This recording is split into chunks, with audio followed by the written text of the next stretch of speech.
ये भी बिहार के अंदर कहा जाता है। वहां के लोकल लोग इसको जानते होंगे। मेरे साथ कई नेता जुड़ रहे हैं आज की चर्चा में। अजय आलोक है, बिहार से हैं, वो तो जानते होंगे, जेडीयू के प्रवक्ता हैं और नेता हैं। मेरे साथ सुनील सिंह यादव है, समाजवादी पार्टी के वरिष्ठ नेता प्रवक्ता, उनका अभिनंदन है, एमएलसी भी है। मेरे साथ नुपुर शर्मा जुड़ रही है, भारतीय जनता पार्टी की प्रवक्ता, डूसू प्रेसिडेंट भी रही, आपका अभिनंदन है। मेरे साथ रोहन गुप्ता है, कांग्रेस के आईटी सेल चीफ है और कांग्रेस पार्टी के प्रवक्ता है, उनका भी अभिनंदन है। आप तमाम लोगों का चर्चा में स्वागत है। मैं इस डिबेट की शुरुआत रोहन जी आपसे करता हूं और आपका 1 मिनट का समय है। आपने राज्यसभा में पूरा भाषण सुना, आपकी पार्टी ने राज्यसभा में पूरा भाषण सुना, लेकिन लोकसभा में आप लोग आधे से पहले ही क्यों उठ के चले गए? क्या आप लोग कंफ्यूज थे कि आपको क्या करना है? राज्यसभा में पार्टी कुछ और करती है, लोकसभा में कुछ और करती है, क्योंकि जितनी पार्लियामेंट मैंने कवर कर रही है कि पार्लियामेंट्री पार्टी का एक ही स्टैंड होता है। बताइए। देखिए अमित जी, पता नहीं आपको कैसे 2 स्टैंड दिखे, और जो प्रधानमंत्री जी ने बात की कि न खेलन देव, देखिए ये प्रधानमंत्री के लिए एक खेल हो सकता है कि जहां पे काले कानूनों को किसानों पे थोप दिया गया। हमारे लिए किसानों के अस्तित्व की लड़ाई है और जब तक ये 3 काले कानून वापस नहीं आएंगे कांग्रेस की पार्टी ये लड़ाई लड़ती रहेगी। बात आपने की राज्यसभा की और लोकसभा की।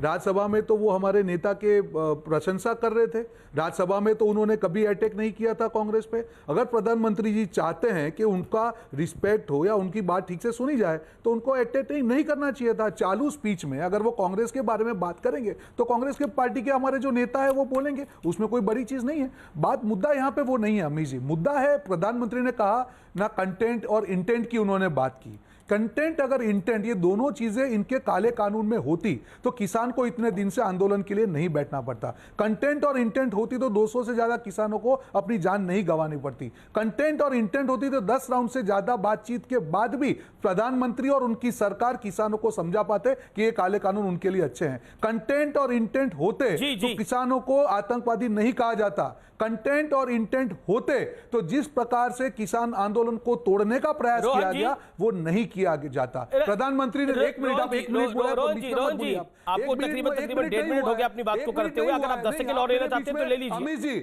आप अपने रूल फॉलो कीजिए, आप अपनी डिबेट के रूल फॉलो कीजिए। मैं काउंट कर रहा हूं, अभी सिर्फ 30 सेकंड। आप बीच में कहां 30 सेकंड हुए? अरे रोहन जी, बिल्कुल 30 सेकंड नहीं हुए, बिल्कुल 30 सेकंड। आपको बोलते हुए 1.25 मिनट हो चुका है, आपको 30 सेकंड और लेने हैं तो आप ले लीजिए। मुझे 20 सेकंड लेकिन अनर्गल बातें मत करिए, अपनी बात को रखिए। 20 सेकंड, बिल्कुल 30 सेकंड लीजिए। आप अनर्गल बातें मत कीजिए, बीच में मत बोला। 30 सेकंड ना, बीच में मेरा कार्यक्रम है, मैं तो बोलूंगा सर। आपको मैंने 1 मिनट का टाइम दिया था, आपने 1.5 मिनट बोला, लेकिन फिर भी 30 सेकंड ले लीजिए। अपनी बात को रखिए, लेकिन गलत मत बोलिए कि आपने 30 सेकंड भी मत दिए। रोहन जी, आप 30 सेकंड और लीजिए, अपनी बात को रखिए। आप बोलने दीजिए ना, आपको बोलने तो दे रहा हूं। 1.5 मिनट आपने बोला, आपने सुना नहीं अपने आपको। रोहन जी बोलिए, बोलिए, गुस्सा मत होइए, बोलिए। आप 20 सेकंड दीजिए।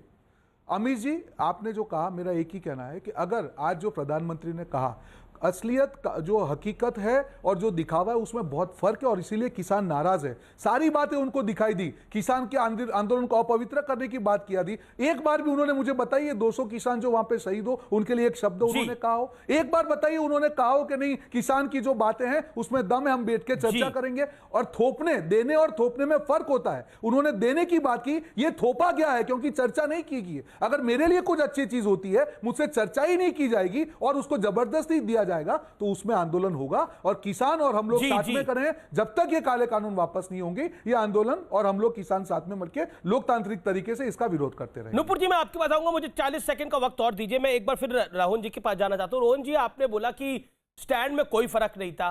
राज्यसभा में वो हमारे नेता की तारीफ कर रहे थे, नरेंद्र मोदी राज्यसभा में गुलाम नबी आजाद की तारीफ कर रहे थे, वो किसानों के ऊपर चर्चा नहीं थी। जब वो राष्ट्रपति का अभिभाषण का जवाब दे रहे थे राज्यसभा में, तब उन्होंने किसान कानून को लेकर भी बात करी थी और आंदोलन जीवी शब्द उसी दिन आया था, जिसके बाद बहुत कुछ कहा गया। लेकिन मैं आपसे यह जानना चाह रहा हूं, तब तो नहीं उठे थे, आज क्यों उठे? इसका जवाब दीजिए ना। एक दिन में स्टैंड कैसे बदल गया? कानून वही का वही है, कोई स्टैंड नहीं बदला है, आंदोलन वही का वही है, फिर बदला कि नहीं बदला? राज्यसभा में आपने भाषण सुना, यहां आपने भाषण नहीं सुना, क्यों? देखिए अमीश भाई, आपका सवाल हो गया तो जवाब दे दूं। देखिए बदला कुछ नहीं है। बदला आपको प्रधानमंत्री ने बोला तो आपके लिए पत्थर की लकीर हो सकती है, मेरे लिए नहीं है। बदला यह है कि जब प्रधानमंत्री जी अपना अभिव्यक्ति यहाँ पे भाषण दे रहे थे तब उन्होंने कांग्रेस के ऊपर अटैक किया। उन्होंने अपनी उनकी स्टाइल है राजनीति की बात करने की। कांग्रेस वहां पे सुनने के लिए नहीं बैठी है। अगर आप किसानों की बात करें और आप कांग्रेस की बात करेंगे तो कांग्रेस बोल रही थी, जब दादा जो वहां पे बैठे थे, सुन लीजिए, आप बीच में बोल रहे हैं। अमित भाई, ये क्या तरीका है? ये तरीका नहीं है सर, सवाल है, ये तरीका नहीं है, सवाल है रोहन जी आपसे। हो सकता है ये सवाल का जवाब आपके पास ना हो। अब आप मुझे बताइए कि आप कह रहे हैं कि कांग्रेस और सुनने के लिए नहीं बैठी, लेकिन सुनाने के लिए बैठी है, तो आप सुनाइए भी और सुनिए भी। बिल्कुल, लोकतंत्र का तरीका तो यही है। अगर आप बोलेंगे कि इस बहस के अंदर अभी मैं बोलूंगा और जब नुपुर शर्मा बोलेगी या अजय आलोक बोलेंगे तो मैं उठ के चले जाऊंगा, तो वो तो तरीका नहीं होता ना।